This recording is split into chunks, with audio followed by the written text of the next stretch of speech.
मैं यतिवर्य कुमार विजय आप सभी दर्शकों का दैनिक यति राशिफल चैनल में हार्दिक स्वागत करता हूं।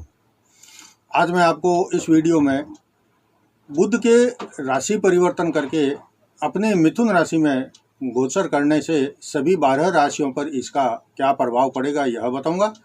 साथ ही बुध के बारे में भी बात करूंगा।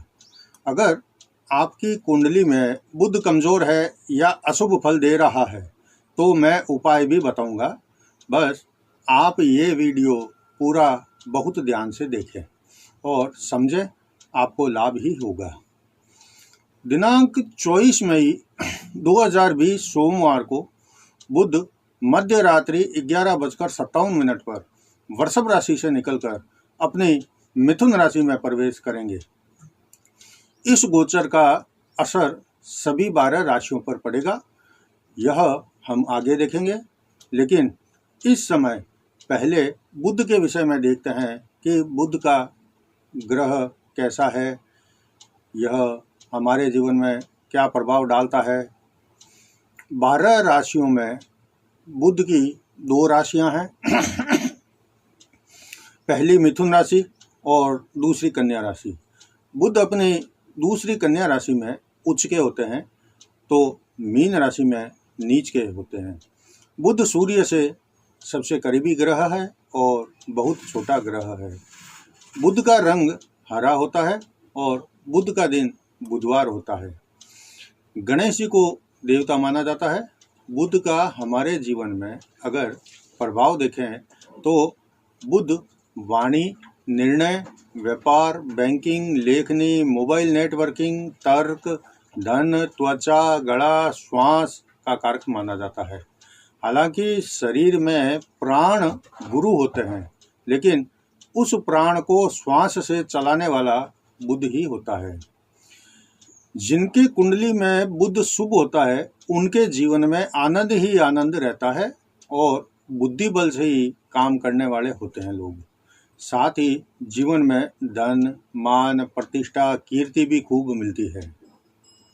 जिनकी कुंडली में बुध बलवान होता है वो जातक व्यापार करता है और खूब धन कमाता है, उच्च दर्जे की शिक्षा अर्जित करता है, समाज में बुद्धिजीवी माना जाता है। बुध अगर कुंडली में अशुभ होता है तो जीवन संघर्ष में घिरा रहता है। सभी लोग उपहास उड़ाते हैं, ज़्यादा तवज्जो भी नहीं देते, शरीर बीमारियों से घिरा रहता है, कर्ज से परेशानी रहती है। जातक अपने आप को बुद्धिमान समझता है, लेकिन हकीकत में स्थिति उल्टी होती है। अगर कुंडली में बुध कमज़ोर है या अशुभ फल दे रहा है तो जातक कैसा भी व्यापार करे, हमेशा उनका व्यापार कम चलता है या फेल हो जाता है और घाटा उठाना पड़ता है। मालामाल होने के सपने तो देखता है मगर माल कमा नहीं सकता। अगर जीवन में कुछ सफलता अर्जित करना चाहते हैं तो अपने कुंडली में बुध को मजबूत करना चाहिए। अगर कुंडली में नीच का हुआ बुध तो कभी कभी धन के लिए जीवन भर तरसना भी पड़ता है। अगर आप जीवन में संघर्ष कर रहे हैं, नौकरी नहीं मिल रही है, प्रमोशन नहीं हो रहा है, व्यापार के लिए साधन नहीं मिलता आदि अनेक प्रकार की समस्याओं से घिरे हैं तो बुध को मजबूत करना, फिर देखना कैसे आपके जीवन में बदलाव आता है। अब मैं आपको 12 राशि पर बुध के राशि परिवर्तन से क्या प्रभाव पड़ेगा यह जानकारी मैं आपको दूंगा। लेकिन इससे पहले मैं आपसे एक छोटा सा अनुरोध करना चाहता हूं। अगर आपने अभी तक मेरे चैनल को सब्सक्राइब नहीं किया है तो आप इसको सबसे पहले सब्सक्राइब करें और फिर घंटी के बटन को भी दबाएं, ताकि जैसे ही मेरा कोई नया वीडियो पोस्ट होता है तो आपको तुरंत नोटिफिकेशन मिल जाए और आप उसको सबसे पहले देख सकें। इसके अलावा अगर आप मेरे से कभी फ़ोन पर बात करना चाहते हैं तो मेरा फ़ोन नंबर यहाँ नीचे देख रहे हैं आप। इस नंबर पर आप रविवार के दिन में केवल 10 बजे से 11 बजे तक आप मेरे से फ़ोन पर बातचीत कर सकते हैं। और अगर आप मेरे से कोई ज्योतिषीय सलाह लेना चाहते हैं तो आप अपना नाम, अपना जेंडर और जन्म तारीख, जन्म महीना, जन्म साल, जन्म समय, जन्म स्थान और साथ ही एक सवाल लिखकर अगर मेरे को भेज देंगे, ये मेरा व्हाट्सएप का नंबर भी है, तो मैं आपको 2 से 3 दिनों में जवाब दूंगा। कई बार लोग मेरे को व्हाट्सएप भेजते हैं, फिर बार बार कॉल करते हैं। मैं अगर फ़ोन बंद रखता हूं तो उसमें वो कॉल करते हैं, व्हाट्सएप कॉल करते हैं, तो मेरे को दूसरा काम करता हूं, उसमें थोड़ा डिस्टर्ब होता है। इसलिए आप थोड़ा सा सवाल भेजने के बाद में धैर्य रखें, मैं आपको निश्चित तौर से जवाब दूंगा आपके सवाल का। अब बात करते हैं कि बुध के राशि परिवर्तन से आपकी राशि पर क्या असर होगा या क्या प्रभाव पड़ेगा। तो 12 राशि पर इसका क्या प्रभाव पड़ेगा यह मैं आपको बताऊंगा, आप देखें। सबसे पहले बात करते हैं मेष राशि से। मेष राशि के लिए बुध तीसरे और छठे भाव के स्वामी हैं और अब आपके तीसरे भाई बहन और पराक्रम स्थान में गोचर कर रहे हैं। तो यह गोचर आपके लिए मेहनत का अच्छा परिणाम लेकर आया है।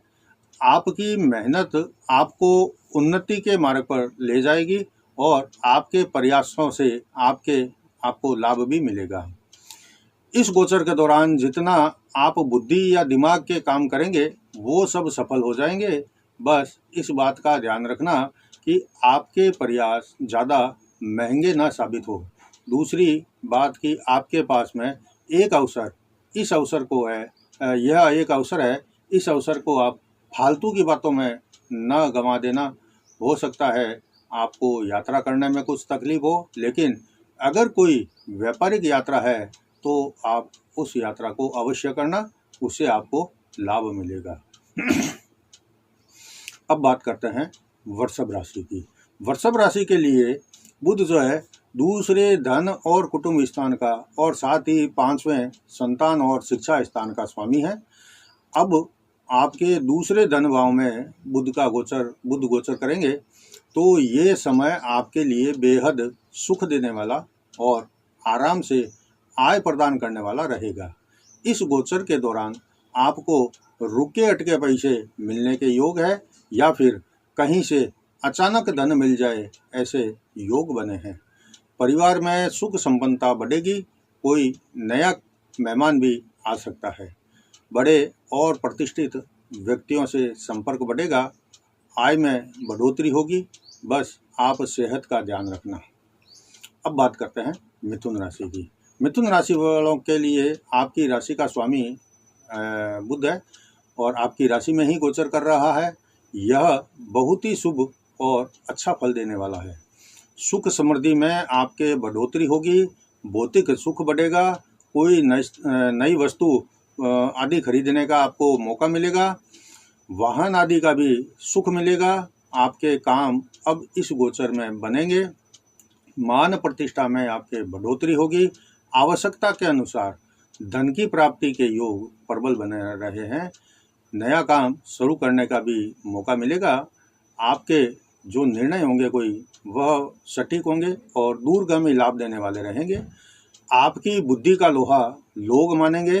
परिवार और दाम्पत्य सुख भी आपको मिलेगा या बढ़ेगा। अब बात करते हैं कर्क राशि की। कर्क राशि के लिए बुध 12वें खर्च स्थान और तीसरे भाई बहन स्थान, जैसे कि पराक्रम स्थान है तीसरा और भाई बहन स्थान है, का स्वामी है। और अब आपके खर्च भाव में गोचर कुछ अच्छे संकेत नहीं दे रहा है। वैसे तो देखें तो चंद्रमा के साथ आपसी कोई बुध की जो है चंद्रमा के साथ में कोई खास विशेषता या मित्रता नहीं रहती है। इस गोचर के दौरान आप केवल 2 चीज़ों का विशेष ध्यान रखना। एक तो अपनी जुबान को काबू में रखना और दूसरा अपने जो धन है उसको अपने पास में रखना। अगर जुबान काबू में नहीं रही तो अपमान सहना होगा, और दूसरा धन वश में नहीं रखा तो किसी को उधार दे दिया तो वह धन वापस नहीं आएगा, ऐसा भूल जाना। हाँ, इस समय में अनावश्यक यात्रा को आपको टालना ठीक रहेगा। बात करते हैं सिंह राशि की। सिंह राशि के लिए दूसरे धन भाव और 11वें लाभ स्थान का स्वामी है और अब आपके 11वें लाभ स्थान में गोचर कर रहे हैं। तो यह गोचर आपके लिए बेहद शुभ फल प्रदान करेगा। अगर इस स्थिति को दूसरे शब्दों में कहूँ तो यह गोचर आपके भाग्योदय कारक रहेगा। धन की व्यवस्था आसानी से करने में सफल हो जाएंगे। परिवार में कोई शुभ मांगलिक कार्य संपन्न होने के योग बनेंगे। अगर आप कोई यात्रा करना चाहते हैं तो भी कर सकते हैं। शुभ समाचार मिलने के योग हैं। कर्ज या रुका अटका धन भी मिले, ऐसे योग बनेंगे। अब बात करते हैं कन्या राशि की। कन्या राशि वालों के लिए कन्या राशि के लिए आपके राशि का स्वामी बुध अब आपके 10वें कर्म स्थान में गोचर कर रहा है। यह आपके व्यापार, कारोबार, उद्योग और नौकरी आदि के लिए अति उत्तम शुभ फल देगा। जो कन्या राशि जातक बेरोजगार हैं, वो अगर थोड़ा सा मेहनत करेंगे तो नौकरी मिलने के पूरे योग हैं। नया व्यापार करने का भी सोच रहे हैं तो इस समय में आप कर सकते हैं, बहुत अच्छा चलेगा। और अगर विस्तार करना चाहते हैं तो आप कर सकेंगे। इसके सिवा इस समय में आपको सरकारी मदद मिले, ऐसी व्यवस्था बनाने में भी आप सफल हो जाएंगे। पिता का आशीर्वाद मिलेगा। कानूनी मुद्दों में विजयश्री मिलेगी। भूमि वाहन का सुख मिलेगा। अब बात करते हैं तुला राशि की।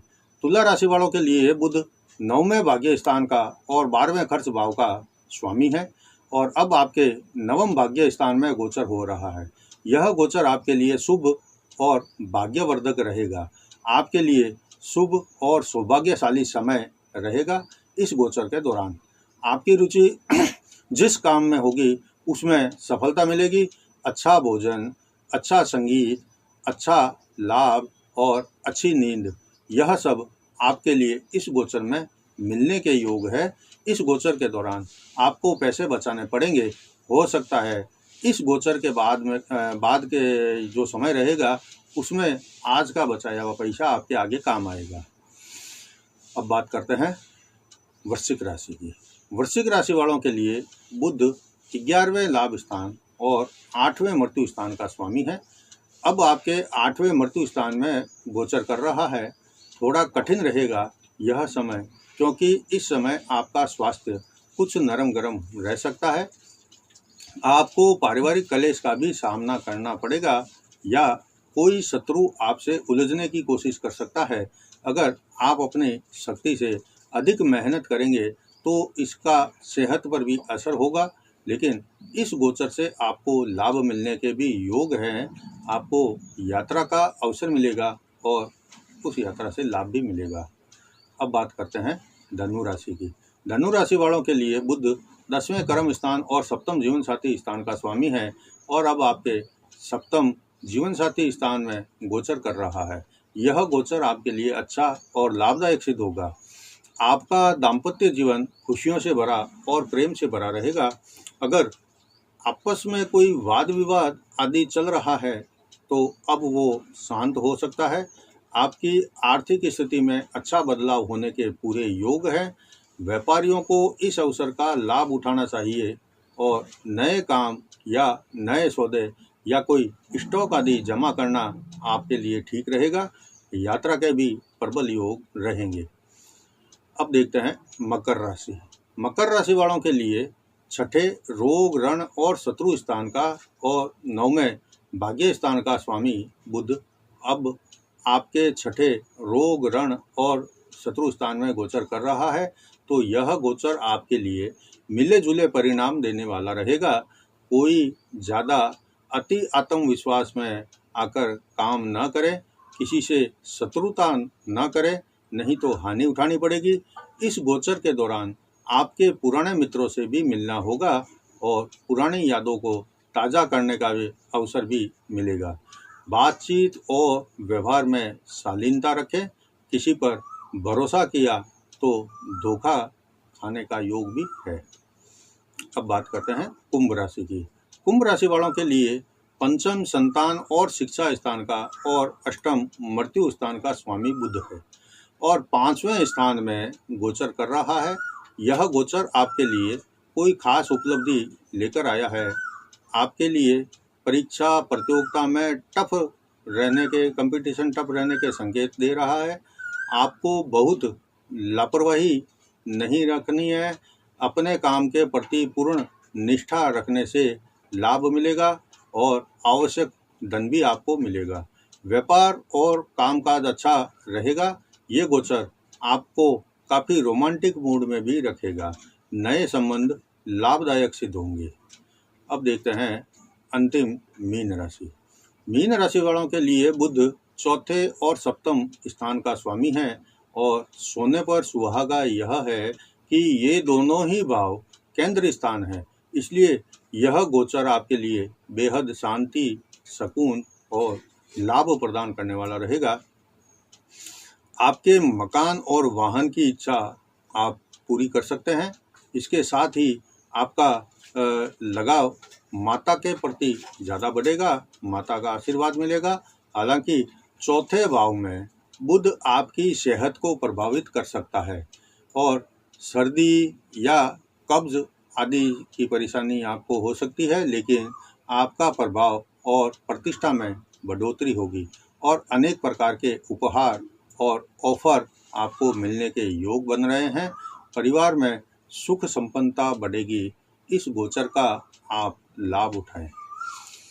यह था अभी तक मैंने आपको बताया कि बुध के राशि परिवर्तन करने से सभी 12 राशियों पर इसका क्या प्रभाव पड़ेगा।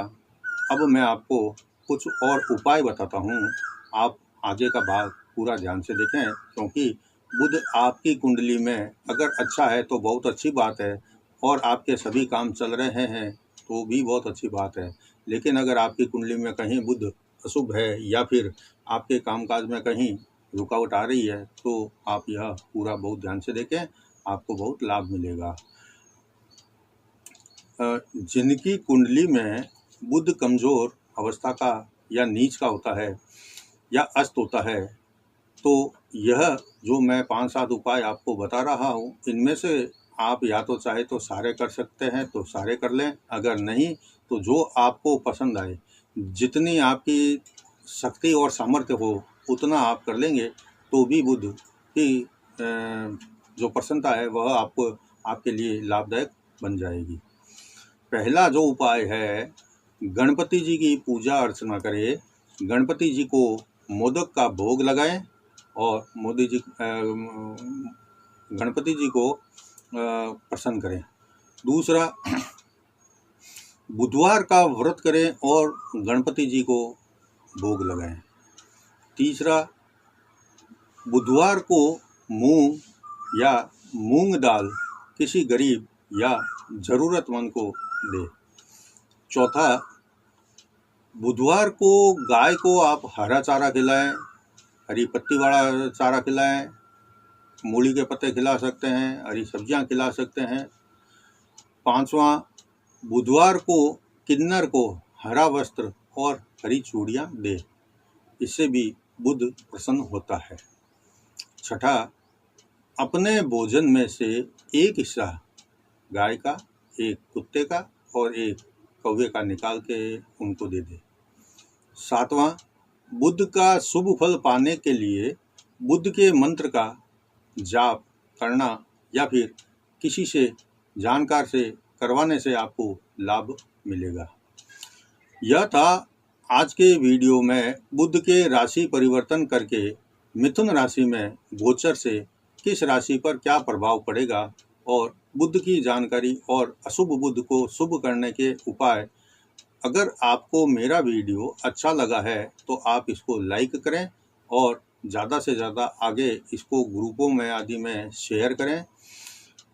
अगले वीडियो में मैं किसी नए विषय पर आपके लिए जानकारी लेकर आऊँगा। तब तक जय जिनेंद्र।